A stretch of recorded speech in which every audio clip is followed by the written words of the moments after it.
So we have some breaking news coming out of the beautiful twin island of Trinidad and Tobago, and the Venezuela foreign minister announced that Trinidad and Tobago and Guyana will suffer dearly if Venezuela should be attacked by the American military. And this has been reported by multiple sources in Trinidad and Tobago and also in Venezuela. And what is crazy about this entire situation is that the Prime Minister and the UNC administration in Trinidad and Tobago is still gaslighting the people of Trinidad and Tobago and saying that they don't know where all of this propaganda and all of this rumor of war is coming from, because according to them, there is no such thing.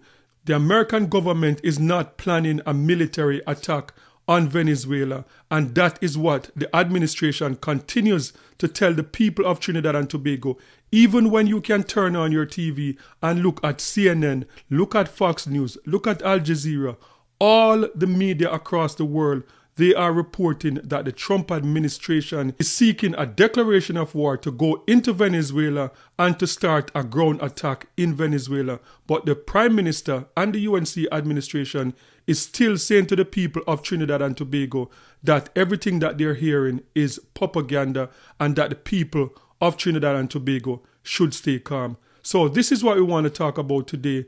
What is really going on in Trinidad and Tobago, and why is the Prime Minister and her administration not coming out and being honest with the people?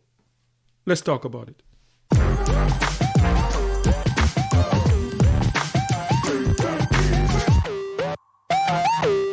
So for a few months now, we have been warning about what is going on in the Caribbean from the so-called war on drugs, and we saw the first boat being struck in the Caribbean Sea. A lot of people have been warning about this, and what I've noticed with this administration is that they don't talk to media sources that don't align with their talking points. So they will only go to the few media sources that are willing to say anything and willing to defend anything that this administration is doing. So you're not getting a balanced approach or not a balanced outlook at what is really going on in Trinidad and Tobago. And whenever news sources that don't align with them have the opportunity to talk to them, you see how uncomfortable they get and the pushback and talking about propaganda and don't listen to certain sources. That is what you're hearing from this administration. And for months we have been warning about this.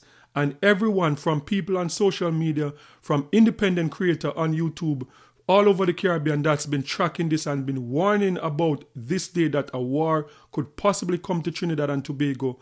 The Prime Minister and her administration keep pushing back and keep saying that these people are fake news, propaganda, and do not listen to them, while not coming out and be upfront with the people of Trinidad and Tobago. And the interesting thing is that every rumor that we have heard so far that this administration shut down and say that this is fake news or this is propaganda, now we're seeing these come into reality.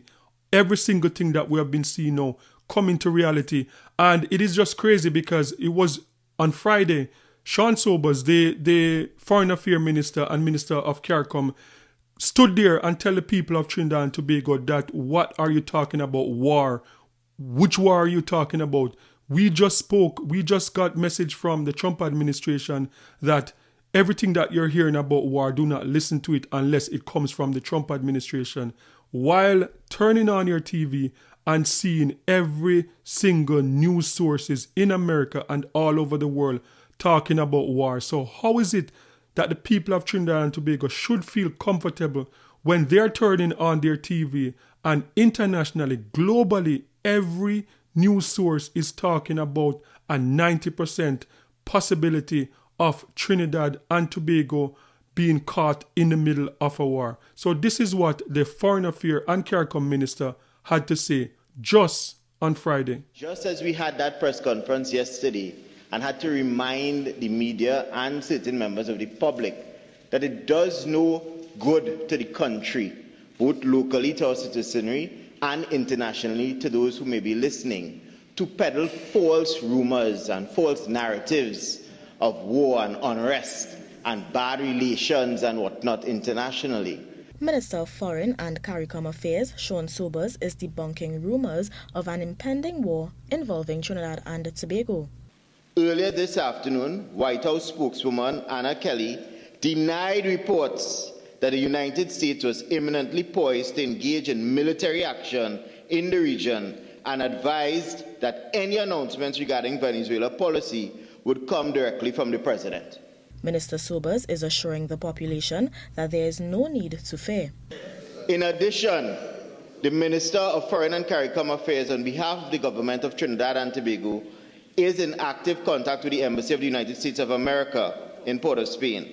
And based upon the information received, there is no need for the population to be concerned. All citizens are therefore urged to remain calm . The United States of America, through its Southern Command, is in fact, just like we are here, a responsible administration. And it is so insulting that the CARICOM and Foreign Affairs Minister would stand there on Friday and tell the people to be calm and they have nothing to worry about, and that the government will update them if there's anything going on. While at the same time, the country, we got news at the same time that soldiers were called from vacation, like they are on the highest alert that the military can be at in Trinidad and Tobago, and they did not take the time to address that. Why is it that the military is on such high alert if there's nothing to worry about? So this is the hypocrisy of the government I'm talking about, keeping the people of Trinidad in the dark, while when people are bringing out these sources saying that this is fake news and propaganda, and this is the hypocrisy that I'm talking about. And there's another clip that I saw where the same minister, Sean Sobers, Minister of Foreign Affairs and CARICOM, was being questioned by a journalist. And as I said on numerous occasions, when members of the UNC government, when they are being questioned by media that don't align with them, you see how uncomfortable they get and how defensive they get in that exchange with media, as if the media practitioners don't have the right to question them about things that the people of Trinidad and Tobago are fearful about. So this is that interaction that I'm talking about. Does the government have evidence that any of these people killed, whether they were Trinidadian or not, were in possession of illegal drugs, illegal weapons, illegal narcotics from our U.S. counterparts? The answer to that, in short, is no. And the reason for the answer being no, the strikes are military intervention strikes or military strikes being conducted in pursuit of a military operation by the U.S. There's information that the U.S. will share. There's information that they won't share pursuant to a military operation, which is what this is. These are strikes that are being conducted in international waters. If these strikes occurred within national waters, then the U.S. would have to share information with Trinidad and Tobago. These are not strikes that are occurring within our territorial waters, nor are these strikes that are occurring in our EZ. They are strikes that are occurring in international waters, pursuant to a military operation with entities that they've designated as terrorist organizations. I don't hear the media coming to ask Trinidad and Tobago about strikes that occur in Lebanon or Syria by other international entities when they deem persons as combatants pursuant to designating them as terrorists. So it's very hypocritical then to come and ask the government about military operations by the US when they are occurring in international waters. With all due respect, Minister, these international waters are not far across the way. We could see Venezuela from Cedras, from Icacos. We could see Venezuela from even Moruga. So I think it's quite a valid question to ask, especially because between these waters, Trinidad and Tobago nationals, fishermen, they complain often about interactions with pirates within those very international waters. So to bring it back to facts, as you so put it, and in fairness and in the interest of the citizens of Trinidad and Tobago, not because of my personal interest, but the national interest of the people of Trinidad and Tobago, who sometimes go between Venezuela and Trinidad. We have those reports. And because these kinetic strikes are taking place in international waters and our citizens may be involved, it is a fair question. So again, are we even seeking to get that evidence from the United States, especially because only because there's a possibility that it may involve Trinidad and Tobago citizens? As we said when these operations began, once you are a law-abiding fisher folk or pleasure craft person operating legitimately, you have absolutely nothing to fear. And that answers your question in short. Do we have evidence that the strikes occurred in international waters and not our own? Yes. Yes, we have evidence that the strikes occurred in international waters. That's the exchange that I'm talking about, and that is why independent media is very important, and media that is outside of Trinidad and Tobago, because what they can do is shut down the media in Trinidad and Tobago, and a lot of the media practitioners are fearful of asking these questions, because what you see happen is when you ask too much tough questions, is like you're not invited to the party anymore. Like the media that are willing to go along with whatever they say or whatever they do and don't push back, like they're the ones that's going to be invited. And this is just crazy, because the people of Trinidad and Tobago should know what their government is doing, whether it's the UNC or the PNM government. Transparency should be very, very important to the people of Trinidad and Tobago. And as independent creators, as I said, there's quite a few independent creators out there in the Caribbean that is following this story. And a lot of us, we're getting information, and I myself have gotten so much information over the months from different sources, and almost everything that I've been told right now, I'm seeing them unfold in Trinidad and Tobago.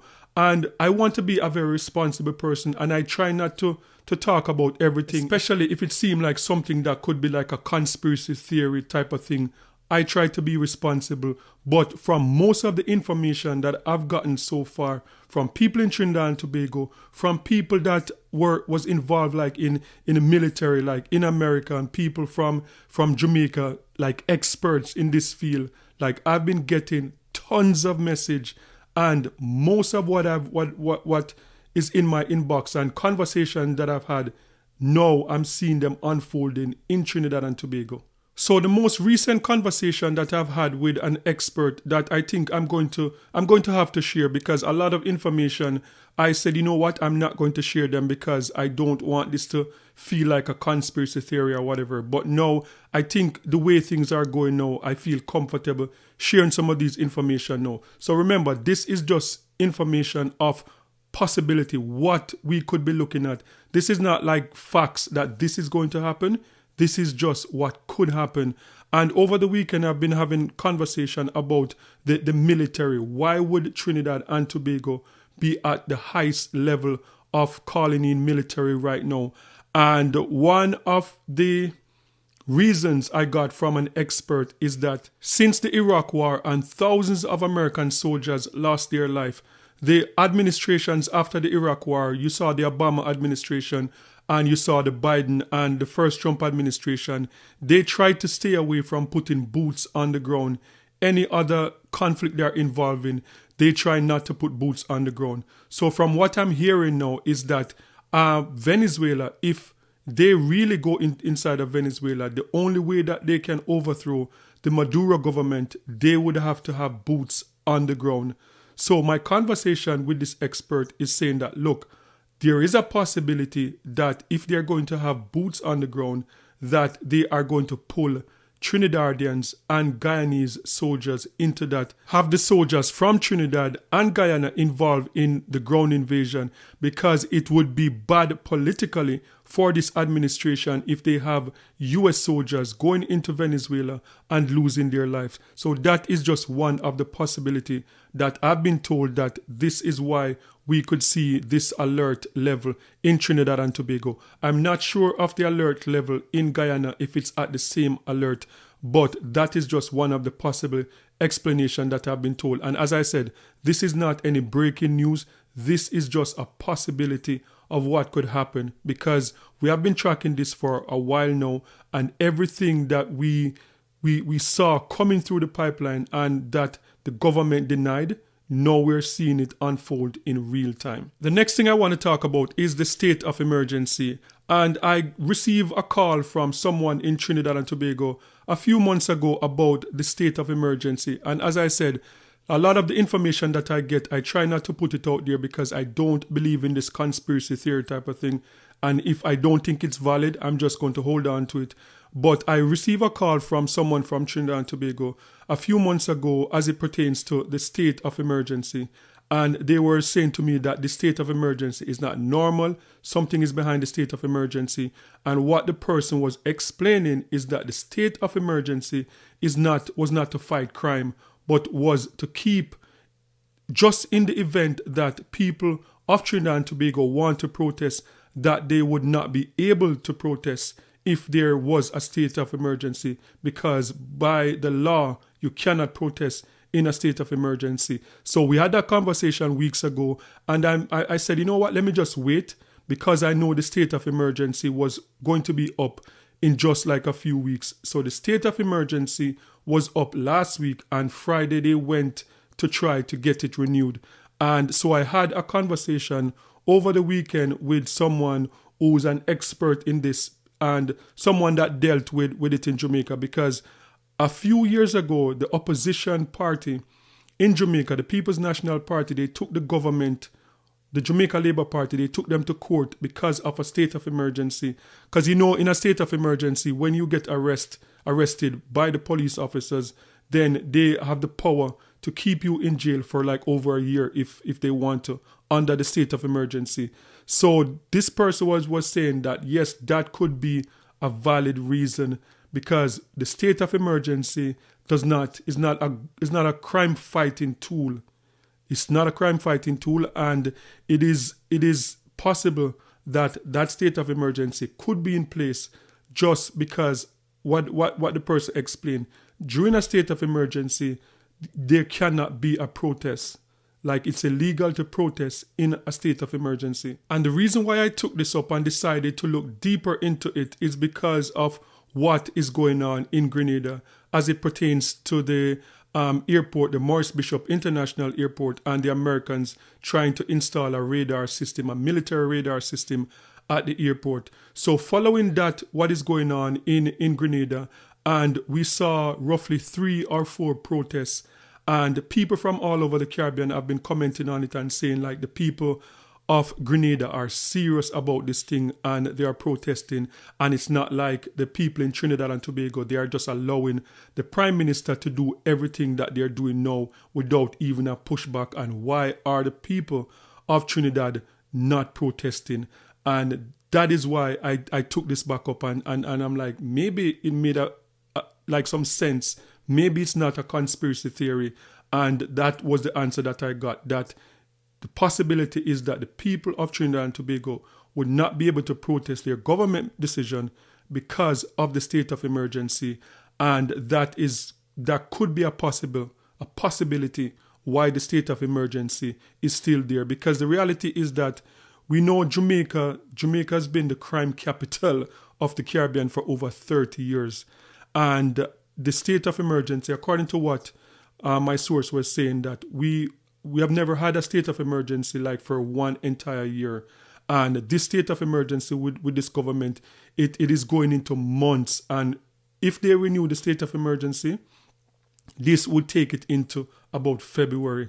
And that is a very, very long state of emergency for a Caribbean island. So I don't know. As I said, this is not news. I'm not breaking any news. I'm just talking about a possibility of what could be happening with the state of emergency, what could be happening, why the soldiers were called in, because this administration is keeping the people in dark and is not willing to come out and to be upfront with the people of Trinidad and Tobago. And if the Trump administration should have its way and go into Venezuela, invade Venezuela, and there is a war in Venezuela that lasts like 3 years, like what we're seeing in Ukraine, that will be devastating, not just for the people of Trinidad and Tobago, but the people for the entire Caribbean.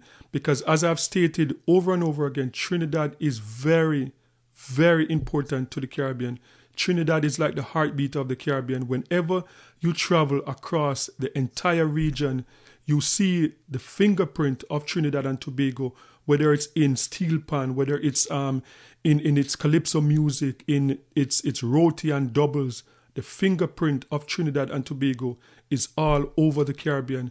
And the reason why I'm so passionate about this, because if Trinidad suffers, the entire Caribbean suffer. And we don't want to see a war in this region. We don't want to see any one of our brothers and sisters in Trinidad getting involved in this conflict and being casualty of something that could be avoided. So guys, sound off in the comment section. Let me know your thoughts on this one.